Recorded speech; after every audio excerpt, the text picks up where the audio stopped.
Olá, estamos iniciando mais um Diálogo Aberto, esse encontro marcado que eu tenho com você para falar de temas atuais e temas do seu interesse. Aproveito para agradecer realmente durante todo esse ano de 2012, como vocês acompanharam a programação da TV Nazaré e aqui do Diálogo Aberto. Hoje nós estamos no período natalino, vamos falar do Natal, essa época tão especial que envolve as pessoas, que existe mais fraternidade, mais solidariedade, que as pessoas procuram ajudar os outros, os próximos, né? Qual é a importância desse período? E os símbolos que compõem o Natal? O presépio, a árvore de Natal. Vamos saber sobre a sua importância e o que caracteriza cada um deles. Nada melhor do que trazer uma pessoa que pode nos explicar bem sobre esses temas. É o Padre Ronaldo Menezes, pároco da Igreja da Trindade. Bem-vindo, Padre Ronaldo. Uma alegria tê-lo aqui para a gente conversar nesse período de Natal, justamente sobre o Natal. Eduardo, é uma alegria para mim poder estar aqui de novo para conversar sobre temas que são relevantes para a comunidade católica, para todos nós, de modo especial para este tempo do Natal, que eu penso que é um dos mais belos do ano. Se sente esse clima, né? As cidades mudam, a gente vê com todas as iluminações, com todas essas manifestações que se cria, realmente a solidariedade e a fraternidade estão muito presentes, né, Padre? Quando você descobre, por exemplo, que as pessoas, às vezes até sem o espírito religioso do Natal, enfeitam a cidade, os prédios, as residências, montam as árvores de Natal, os presépios, para celebrar um evento histórico, religioso, dos mais importantes da humanidade, você descobre que a esperança está no coração do homem e basta um buraquinho na vida que ela brocha, ela desponta, ela aparece com todo o seu esplendor. Eu penso que o Natal é bonito por isso. Como surgiu a tradição do Natal?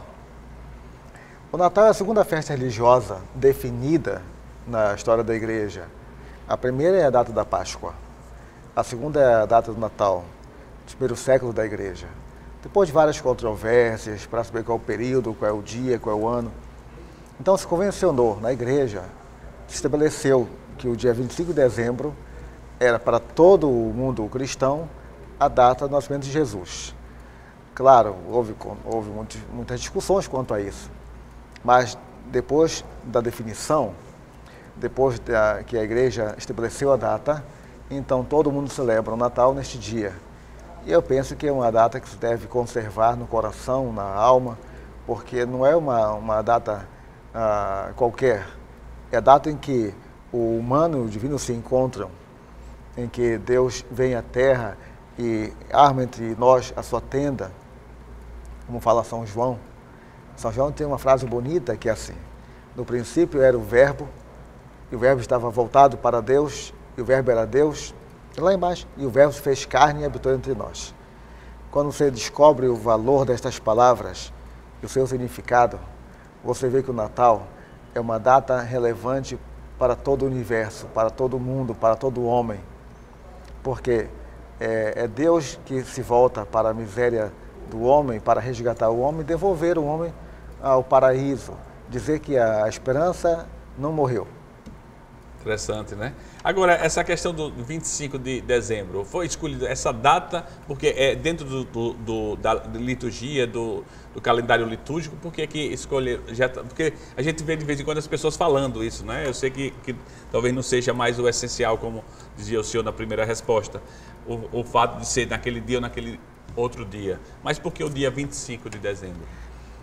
São por razões que têm sentido para vários povos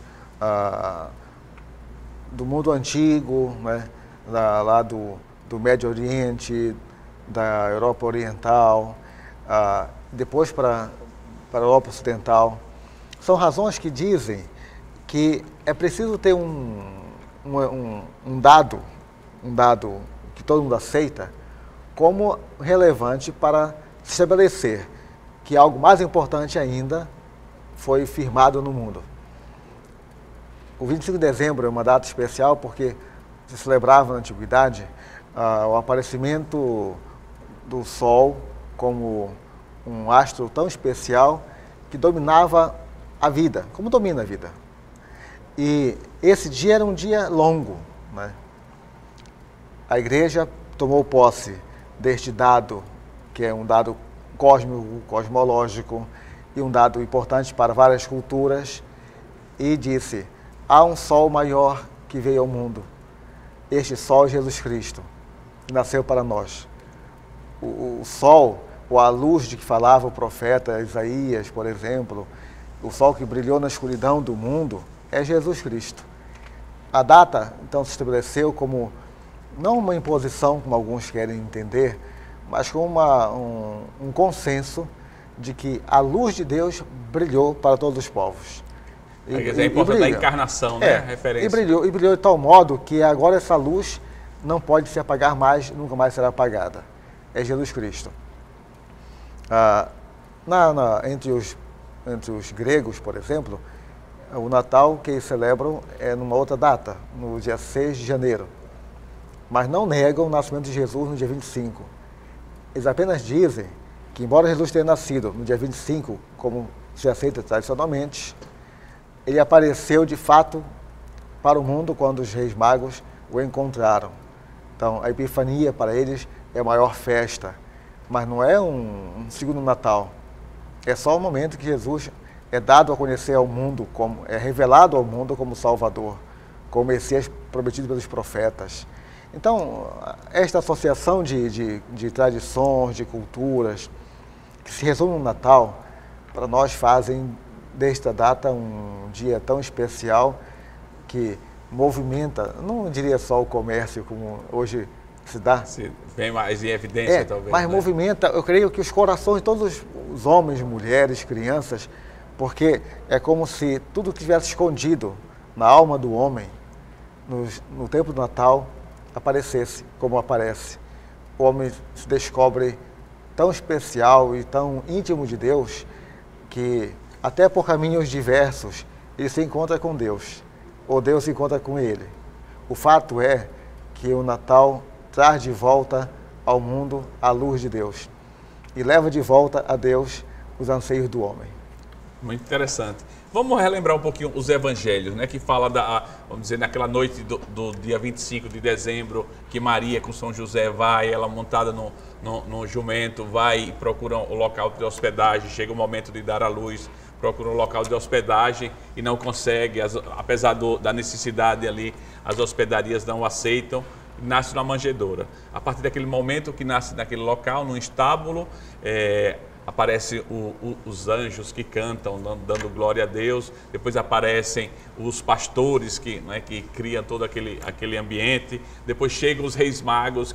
Eu queria que você comentasse um pouquinho, Padre Ronaldo, a importância desses detalhes para mostrar aquilo que é mais fundamental, aquilo que é mais em evidência dentro de toda essa plástica da história, né?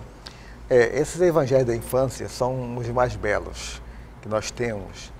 E eles não contam uma história no sentido moderno que nós compreendemos a história, mas contam um fato, um evento religioso que está no momento histórico, tá?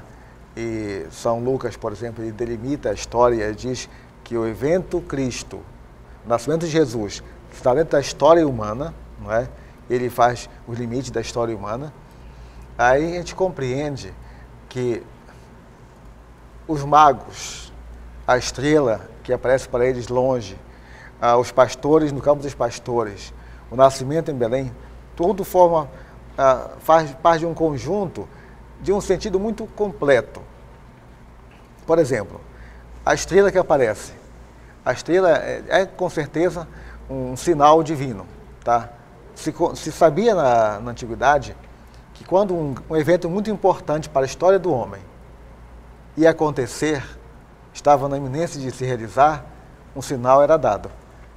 E os magos, que eram sábios orientais, eram talvez sacerdotes estudiosos das escrituras antigas, eles compreendiam, sabiam que uma estrela no céu não era por qualquer motivo, algo muito importante ia acontecer. E eles pesquisando, saem de onde estão e vão à procura desse evento que estava sendo anunciado. E guiados pela estrela, vão até Belém, tá? E quando encontram Jesus lá nascido com Maria e José, eles de imediato percebem que aquele evento anunciado pela estrela estava ali na frente deles. Sim. Então, a primeira atitude dos magos, é interessantíssimo isto, é a adoração. Eles se ajoelham e adoram Jesus, ou seja, reconhecem naquele menino Deus nascido entre os homens. E quando dão os presentes, eles não só oferecem presentes, mas já dizem nos presentes o que será aquele menino, o que será Jesus. Você vai descobrir que na adoração dos magos, eles sabem que Jesus é Deus, sabem que Jesus é o Rei, sabem que Jesus vai morrer por todos. Então, embora não tenha a consciência completa, plena do que estão fazendo, no que eles fazem já está o sentido de toda a vida de Jesus. Ele é o Deus encarnado, é o Messias prometido, é o Rei dos reis, né? Não é o Rei conforme os planos humanos, de acordo com os sistemas humanos, mas é o Rei dos reis e é o Messias que vai morrer por todos. Já os pastores que estão fora da cidade, porque estão guardando os rebanhos, e até os pastores não são pessoas de uma classe muito reconhecida, Sei. muito aceita, são pessoas simples, muito simples, pobres, mas não só isso, porque não tem tempo de ir ao templo, à sinagoga, eles são pessoas rejeitadas, porque não são religiosas, Sei. se vestem mal, cheiram mal.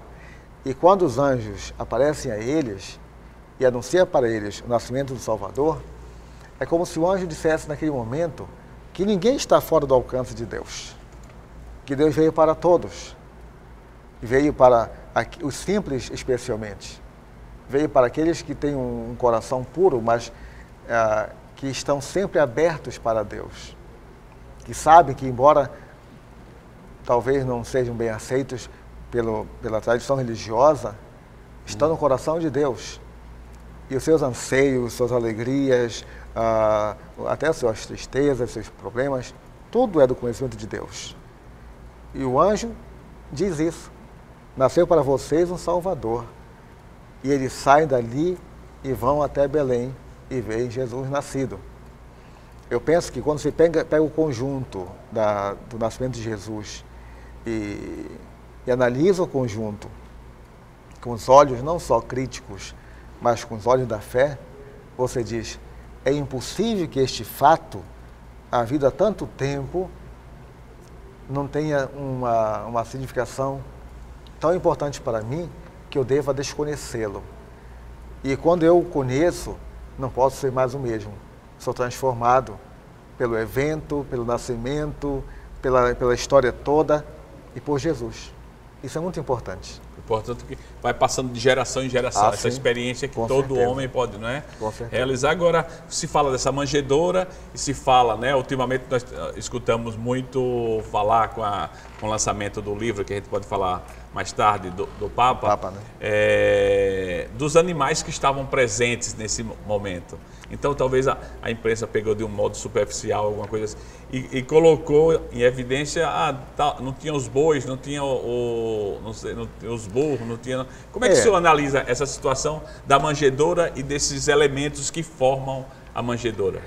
Jesus nasceu numa gruta, isto é perfeitamente cabível e aceito. Agora, é que as casas antigas, no tempo de Jesus, não eram casas como nós conhecemos hoje. Eram casas geralmente de 2 cômodos e os animais ficavam num primeiro cômodo e a família no cômodo de trás. Sei. Isso era comum. Normal, sim. Era normal, porque os animais se abrigavam do frio e a vida deles eram os animais que davam subsistência, leite, coalhada. Então, se cuidar bem dos animais. O fato do presépio ter o burrinho, o boi, já é uma criação da Idade Média, São Francisco, que colocou esses animais, porque se diz na palavra de Deus que haverá um tempo, no tempo do Messias, em que o boi, o jumento, o leão ficarão juntos. Comerão juntos. É, Né? então, São Francisco, muito inspiradamente, coloca os animais ali presentes para dizer o tempo da paz entre os animais ferozes chegou. Se chegou para os animais, chegou para os homens também. Então, no tempo do Messias, haverá o cumprimento integral das promessas de Deus. Ele é o rei messiânico, não é? Então, toda a plástica do presépio é uma plástica que tem um sentido muito profundo para a gente. Agora, no livro do Papa, em que ele fala deste assunto, eu não li o livro ainda, porque eu comprei, mas não chegou. Parece que o Papa fala sobre este tema, tira um pouco a mística do presépio, mas isto não empobrece o presépio, porque o que torna o presépio rico em sentido é a presença de Jesus, é a presença de Maria e de José, é o fato de Jesus ter nascido para nós e ter se feito homem, assumido a nossa condição humana, por amor a nós. Se no presépio estivessem só Jesus, Maria e José, já estaria perfeito, porque ali está toda a história da salvação. Interessante. Nós vamos continuar conversando no próximo bloco sobre o significado e sobre esses elementos, como o presépio, como a árvore de Natal, no próximo bloco. Você que está nos acompanhando, vamos para o nosso apoio cultural e retornamos logo em seguida com o Padre Ronaldo sobre o Natal, a importância do Natal. Estamos de volta com o Diálogo Aberto, conversando com o Padre Ronaldo Menezes, pároco da Igreja da Trindade, sobre o Natal, a importância do Natal, como nós podemos viver esse período tão especial na vida da sociedade, na vida de cada família, na vida de cada homem, né? O senhor, Padre Ronaldo, falou no primeiro bloco desse simbolismo e desses elementos que formam o Natal, por exemplo. Talvez fosse interessante a gente conversar um pouquinho sobre a árvore de Natal, o presépio, as luzes, esses elementos que formam, né, que dão mais riqueza e também mostram a beleza desse momento especial. Para mim o Natal é sempre um momento muito, não diria mágico, mas divino. Porque na simbologia do Natal você encontra coisas que, a princípio ou à primeira vista, possam parecer despropositadas para nós hoje, mas são muito importantes. Por exemplo, a árvore do Natal, que pode ser montada desde o início do Advento, por etapa inclusive, colocando vários elementos para que amanhã, dia 14, no máximo, ela possa estar toda enfeitada e iluminada. E a árvore tem um significado, é o símbolo da vida. Você vê em várias imagens antigas, vários ícones, sempre uma árvore. Por quê? A árvore é o símbolo da vida. A presença dela significa vida. Aí você vê as luzes na árvore, nas casas, nos ambientes, muitas luzes. Aí você lembra de Isaías. Para o povo que andava na escuridão, brilhou uma grande luz. Jesus vai dizer mais tarde, eu sou a luz do mundo. Ele é a luz. Quando você vê as árvores todas iluminadas, as casas, os prédios, você diz, embora alguns não saibam, tudo está sendo iluminado por Deus. Ele ilumina a vida, o caminho, os destinos, a família, os jovens, o trabalho. É Ele que ilumina. Sem Deus não há luz. E sem luz não há vida. Só a morte. Com Sim. Deus, no mundo, o autor da vida veio dar vida ao seu mundo, aos homens. Aí você descobre o presépio montado. Você vê no presépio a simbologia ou a plasticidade do evento mais importante de todo o mundo. Embora hoje se queira, alguns querem, tirar a importância do Natal, de Jesus, queiram dar outra roupagem, até quando colocam AC, não querem colocar mais AC, mas era comum, tudo para ser, para satisfazer algumas vontades que não são religiosas. Sim. Quando você vê tudo isso, você diz, apesar disso, Deus está presente. Deus não pode ser desconhecido. Até aqueles que o negam, se o negam com tanta veemência, tanto esforço intelectual, é porque reconhecem a importância dele. E não podem viver sem ele, porque se Deus não for a razão da reflexão deles, dos debates, das discussões, eles não existem. Tem um livrinho de um autor francês, em que ele era ateu, e ele fala assim, no livrinho dele pequenino, Deus existe, eu o encontrei.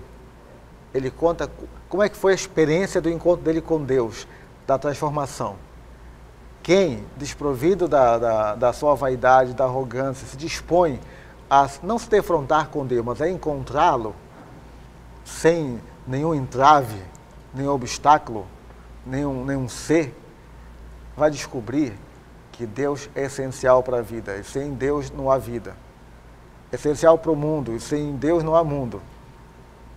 É Deus que suporta o futuro, e sem Deus não há futuro. No Natal se descobre nesses elementos todos, na árvore, no presépio, nas luzes, até na ceia, que Deus é a razão de toda a vida. Quer dizer, tudo aquilo é motivado pela presença, né, do menino Jesus, vamos dizer assim. Exatamente. Você vai ver o quanto Deus é fundamental para a gente. Quando você descobre isto, você descobre que sem Ele não há razão para viver. Não tem por que viver. Ele é o sentido da vida. Agora a gente nota muito hoje, Padre Ronaldo, a questão do consumismo. Basta o senhor estava contando da árvore de Natal que vai organizando até dia 14, depois o período do advento que se... Mas a gente vê que tudo é antecipado por causa do comércio, por causa da... Muitas vezes vem em evidência o fato do consumismo, né? As pessoas precisam gastar, precisam comprar, precisam... Então, por exemplo, essa tradição de arrumar os elementos do Natal já não acontecem mais durante o advento, mas acontecem antes, por causa do comércio, né? Quer dizer, depois do Sírio já, né? Então, quer dizer, aí se nota um pouquinho que essa centralidade, talvez para a sociedade como um todo, da presença do menino Jesus é um pouco deslocada, colocada de lado, porque vem mais em evidência esses aspectos de gastar, de ter, de coisa. Eu queria que o senhor comentasse um pouco dessa realidade do consumismo que existe hoje. É uma preocupação que nós temos. Parece que o Natal foi tornado propriedade do comércio. E o comércio vive em torno do Natal, se movimenta em torno do Natal. E as pessoas ficam fascinadas pelas propostas. Que é um modo generalizado, não somente aqui, mas no mundo todo, né? Pois cada vez mais. Agora, nosso dever como cristãos, temos fé, mostrar que não são coisas incompatíveis. Você pode fazer no Natal também uma festa comercial. Hoje a gente não pode fugir deste aspecto. Certo. Mas você não pode submeter o Natal ao comércio. Senão você estaria invertendo os valores.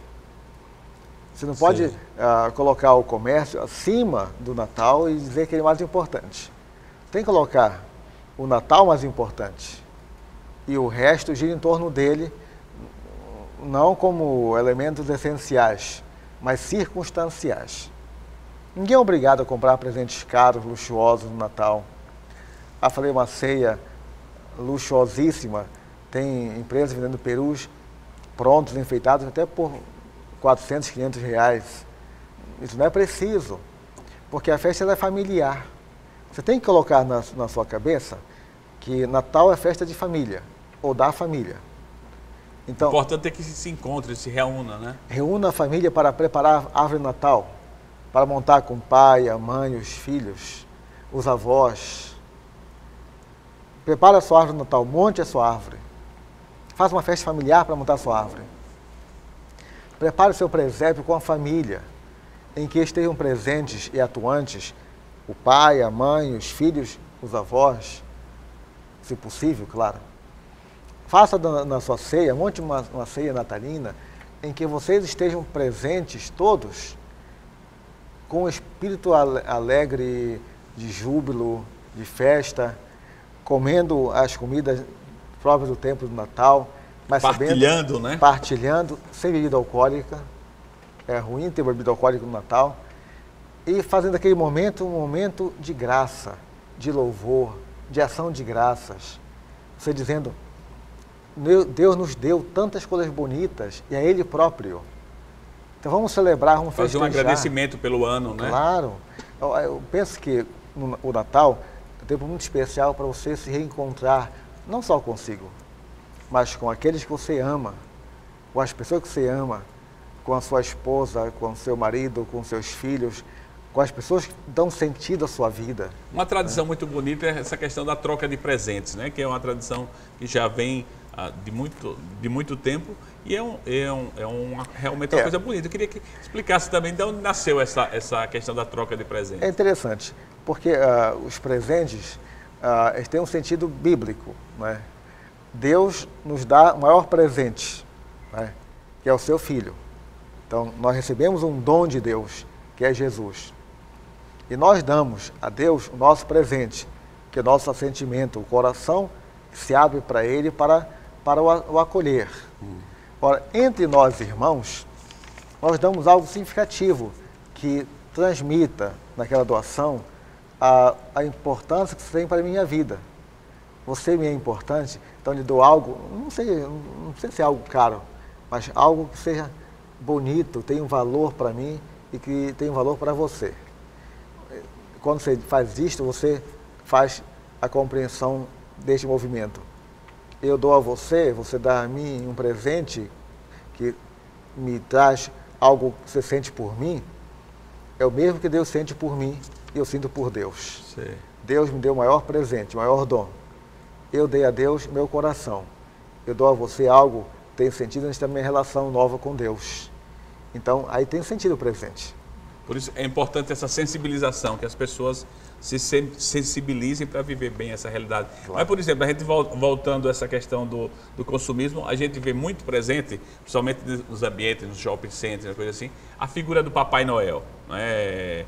E essa figura, muitas vezes, do Papai Noel, já que a gente está falando dos presentes, está muito inserido com os presentes, e talvez essa centralidade, por exemplo, a gente vai nesses ambientes, o presépio talvez nem esteja, em muitos deles não está presente. Mas a figura do Papai Noel está presente ali. Como conciliar esse elemento? Quer dizer, talvez dizer de onde nasceu essa tradição do Papai Noel e como conciliar esse elemento do menino Jesus com o Papai Noel? Papai Noel é um produto novo. Tá? Agora, a história é muito antiga. A história é de um bispo, São Nicolau, que viveu na Turquia.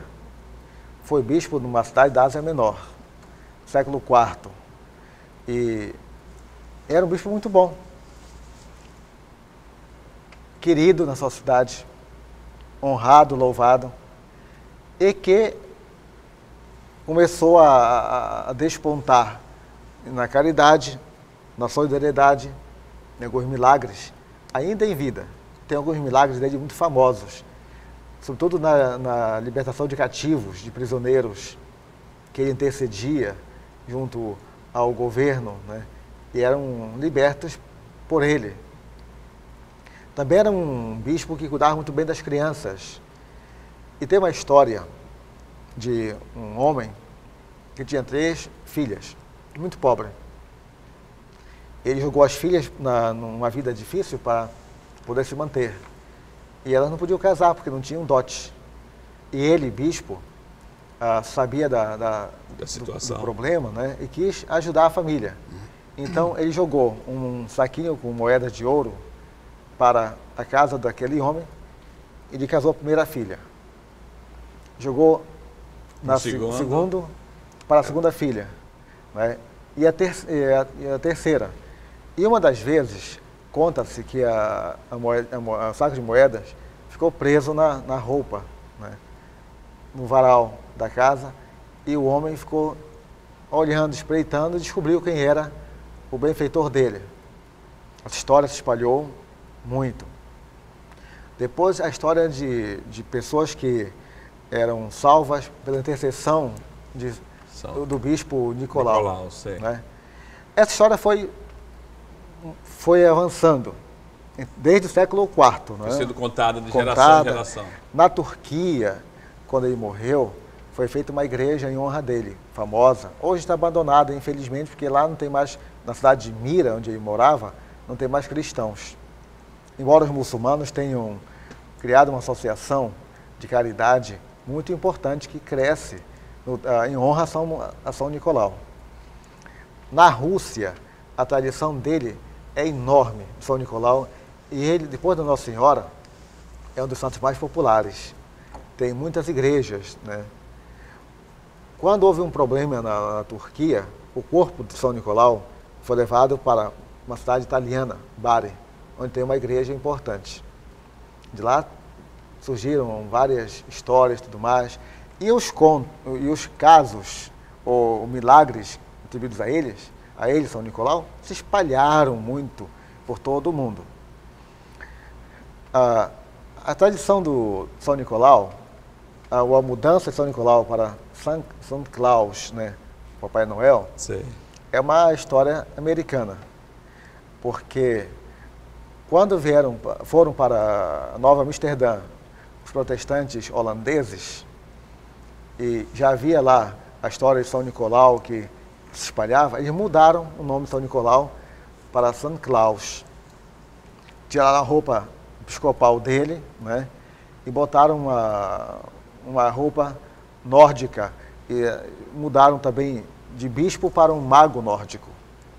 E depois, com o tempo, essa tradição do mago nórdico foi assumida por uma empresa americana, que tirou a mitra do bispo São Nicolau e botou aquele gorro vermelho feio, né, com aquela roupa vermelha, que manteve a roupa do bispo, mas sem a cruz peitoral. Certo. É incrível a história de São Nicolau, porque a história cristã para vender bebida. Vender Coca-Cola. Coca-Cola, pois é. Então, para vender bebida. O que é importante hoje eu penso que é dissociar a história de São Nicolau da história de São Claus, de Papai Noel, e dizer que houve um bispo que deu origem a essa história. Sei. E que não era um mago nórdico, nem usava gorro. Era um bispo caridoso, que seguia Jesus Cristo, cuja vida é modelo, e que nós devemos honrar São Nicolau, mas não devemos honrar Papai Noel, que não existe. Quem existe é São Nicolau, que fez caridade, era solidário, cuidava dos pobres, das crianças, das pessoas que estavam com problemas.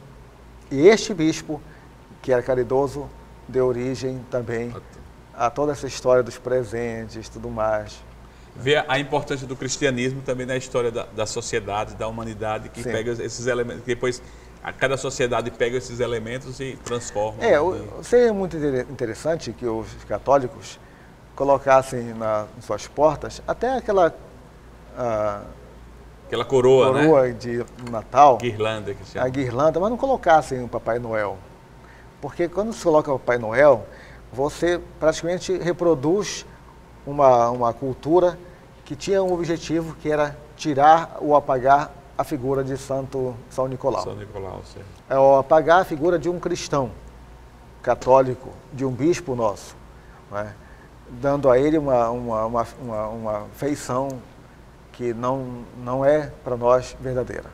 Por isso que é importante conhecer, né, esses elementos. Eu acho que esse programa, você que está nos acompanhando, esse programa serve também como uma reflexão. É um momento da gente refletir um pouquinho desses vários elementos e a importância do Natal. No próximo bloco a gente continua conversando com o Padre Ronaldo aqui. Estamos de volta com o Diálogo Aberto, conversando com o Padre Ronaldo Menezes, pároco da Igreja da Trindade, sobre o Natal, a importância do Natal, como nós podemos viver esse período tão especial na vida da sociedade, na vida de cada família, na vida de cada homem, né? Então, é quase um retiro espiritual, né, Padre Ronaldo? Quer dizer, visitar esses vários momentos, reviver a vida. Queria que o senhor continuasse justamente explicando esses vários elementos que entram no local e outro, quase serve como um retiro. Mas é um retiro, de fato, porque você leva pessoas da igreja para conhecer o lugar dos acontecimentos. Você descobre o mistério, e diante do mistério você não tem o que dizer, não tem palavras para dizer, tem que ficar quieto, em silêncio, calado, para que você não destrua o mistério, e o mistério complete você. Então você desce lá ao lugar do nascimento, nós celebramos na capela de São Jerônimo, onde ele traduziu a palavra de Deus, a Escritura Sagrada. Aí você vai, por exemplo, você vai em Karen, onde Nossa Senhora foi visitar Isabel, e reza na igreja, onde ela não era igreja na época dela, mas havia uma colina, um lugar de Isabel, onde ela cantou Magnífica, nós cantamos Magnífica, rezamos, né? Então olhamos o vale que ela olhou, né? O ambiente que ela viveu naqueles meses com Isabel. Vocês relembram aqueles textos do Evangelho? Relemos os textos, relembramos os acontecimentos, cantamos com ela, imaginamos a reação de Isabel, a reação de Maria, o encontro das duas mães. Então você não tem como não viver intensamente aqueles momentos. Não tem como não recordar com uma saudade imensa. Não estive aqui antes, mas estou aqui agora. Você vai a Jerusalém e faz o percurso da Via Sacra, desde a capela onde ele foi condenado, onde recebeu a cruz, faz aquele caminho de uns 600 metros até ao Gólgota, e vai à igreja da crucifixão, e depois você desce, vai lá na capela de Santa Helena, ou depois vai lá onde ele foi depositado morto. Então, essas coisas são para nós tão importantes que, de fato, valem um retiro. Porque você descobre os fundamentos ou as fontes da nossa fé. Quer dizer, no início do ano da fé, agora a gente celebra no ano da fé, fazer uma experiência concreta dessa também reforça a fé, né, de quem vive essa experiência. É verdade. Eu penso que são experiências marcantes para todos que vão lá, porque ninguém volta da Terra Santa do modo como chegou. Volta diferente, porque Deus nos toca de modos diferentes, mas nos toca profundamente. E eu acho que isto faz diferença na nossa vida. E de todos esses momentos especiais que o senhor viveu, que o seu grupo viveu, o que é que, se o senhor tivesse de evidenciar um elemento, um aspecto assim mais forte, mais profundo, qual seria que o senhor gostaria de destacar? São todos importantes. Agora, eu penso que quando você vai, sabendo o que vai fazer, por exemplo, na Natividade, lá em Nazaré, e você descobre, eu comecei aqui, quando Jesus foi anunciado que nasceria da Virgem, aqui já estava eu presente. Você vai a Belém, onde ele nasceu, você diz, aqui nasceu alguém que me amou muito. Você vai a Jerusalém, nos lugares em que ele esteve, onde ele morreu, você diz assim, puxa, alguém morreu por mim aqui.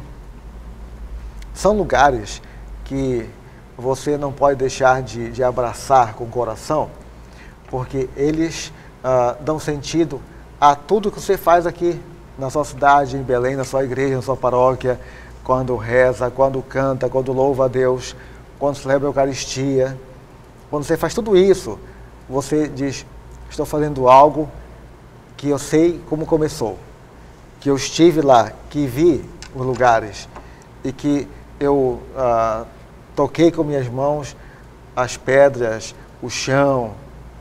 Por exemplo, quando você vai na igreja de São Pedro, que é uma igreja pequenina, onde ele confessou Jesus, dizendo, eu te amo, Senhor, 3 vezes, eu te amo, eu te amo. Jesus falava a ele, cuida do meu rebanho, cuida das minhas ovelhas. Você vai lá, você desce a água, vai lá ver, disse, aqui o Senhor esteve com certeza. Né? E umas pedras tem lá, imensas, antigas, você pega nas pedras, toca e diz, aqui essas pedras são testemunhas vivas, oculares, se pudermos dizer assim, oculares, mudas. Daquela experiência divina, não. Elas viram o Senhor, né?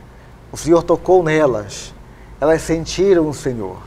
Então não tem como você não sair de lá diferente. Renovado na fé. Que coisa boa.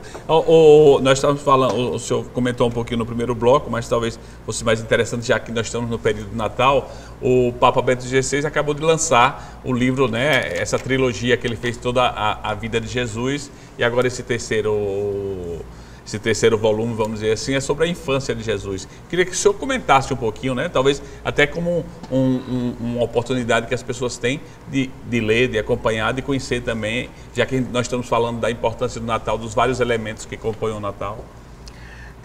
Eu não li o livro ainda do Papa, tá?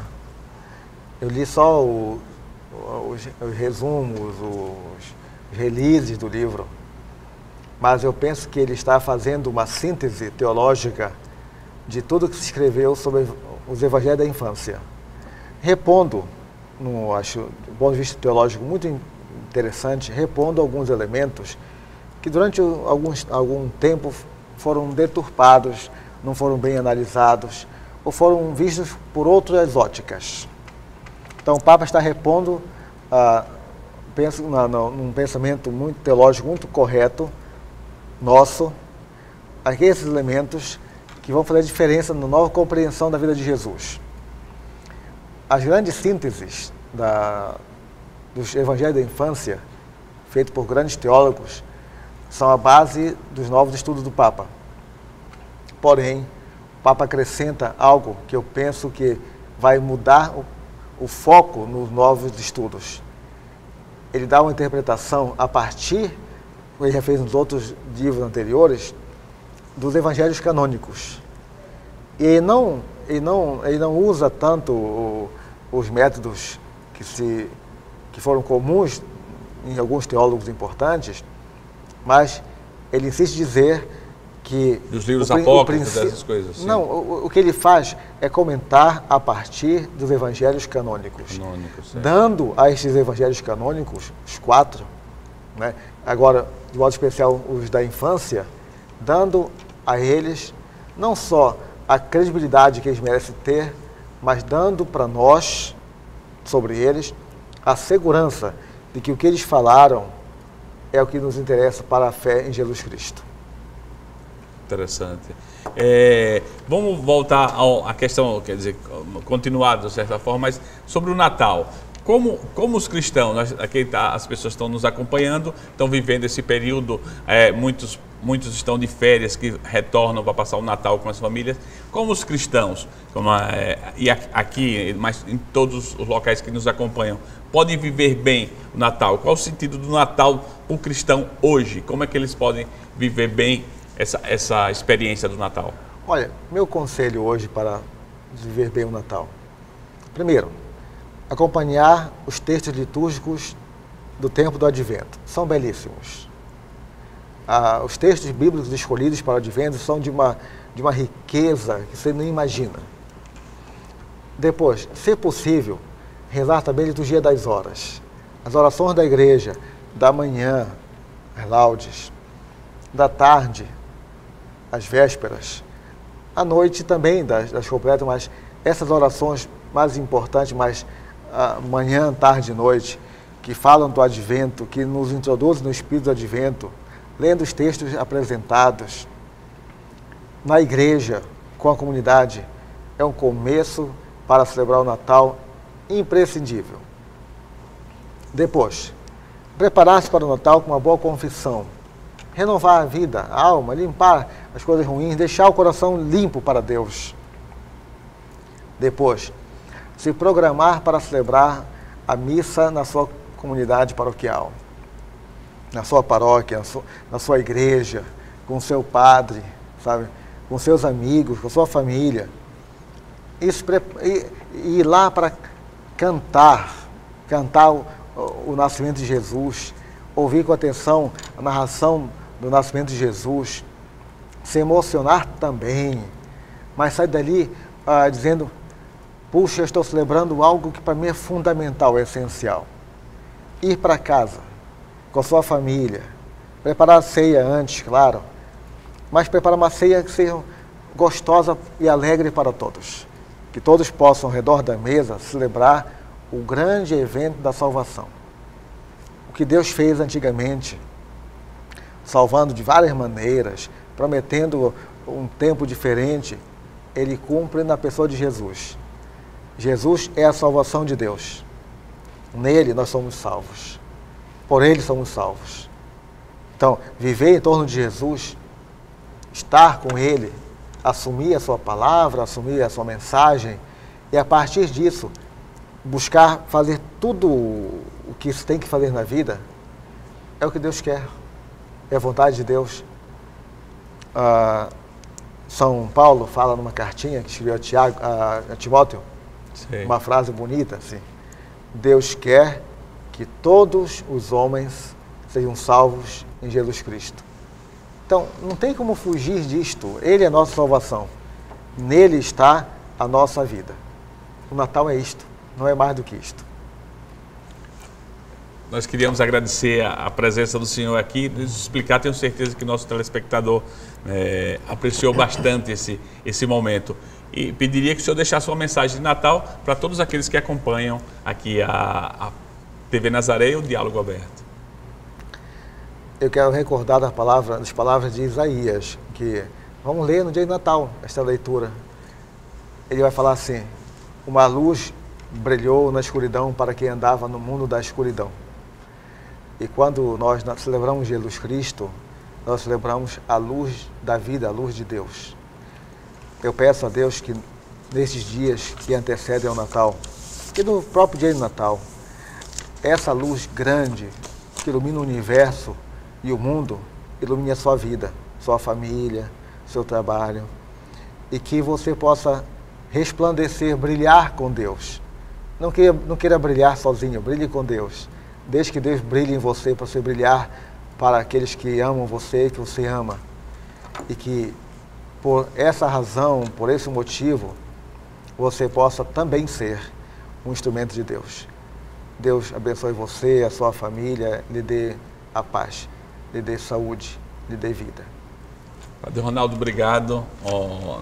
Feliz Natal, boas festas nesse período. Né? E para você, um Feliz Natal, um Santo Natal para você e para toda a tua família. E vamos viver bem esse momento, né, do nascimento de Jesus. Até o próximo programa. Um grande abraço.